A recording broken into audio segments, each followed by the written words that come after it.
There is a very important question that I would like to ask you here. Many people are interested in knowing why Islam was spread by the sword, as some people claim. What's your argument about that?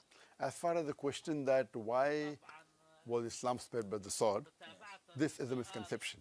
Islam is a religion of peace, coming from the root word salam, which means peace. So no one can say that peace was spread by the sword.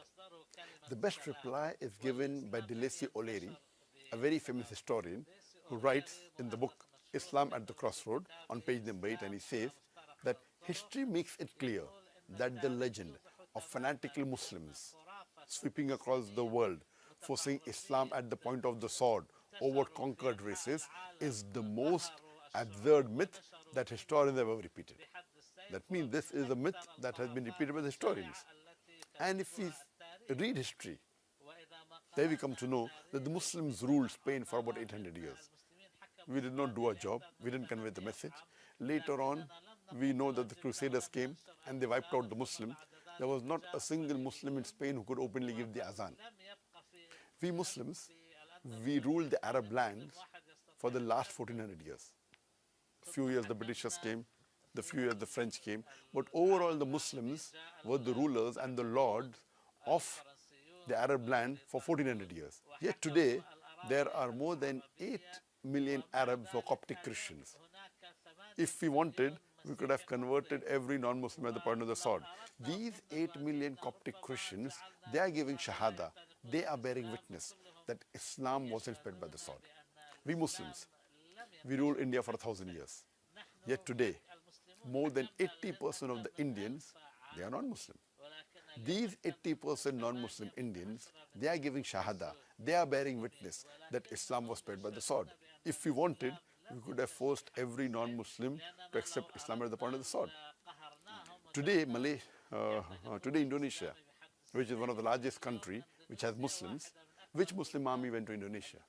Which Muslim army went to Malaysia, which has 60% Muslims? Which Muslim army went to the east coast of Africa, which has 90 to 100% Muslims? Which army? It was mainly by the traders, by the amal, by the actions, by the nature that people accepted Islam. And Thomas Carlyle, he writes in his book Heroes and Hero Worship, that every new idea originates in the mind of one. In one man's head, it dwells alone. It will do little good that he picks up a sword and propagates it. You have to first get your sword. He's talking about the sword of the intellect, the sword of love, the sword of peace, which is conquering the hearts. Today, alhamdulillah, Islam is the fastest growing religion in USA. It is the fastest growing religion in Europe. It is the fastest growing religion in the world. If Islam is a religion which is spread by the sword, I want to know that who is using the sword today in America, in Europe. There was a survey done which came in the Plain Truth magazine and the Reader Digest Almanac Yearbook 1984. There was a survey in the increase in the major world religions in 50 years, from 1934 to 1984. And number one major increase was Islam, 235%. Christianity, only 47%. I want to ask the question, which war took place between 1934 and 1984, which converted millions of Muslims? So, but natural, Islam is a peaceful religion. It's a religion of mercy, and it is the fastest growing religion today because Islam has the solution for the problems of humanity.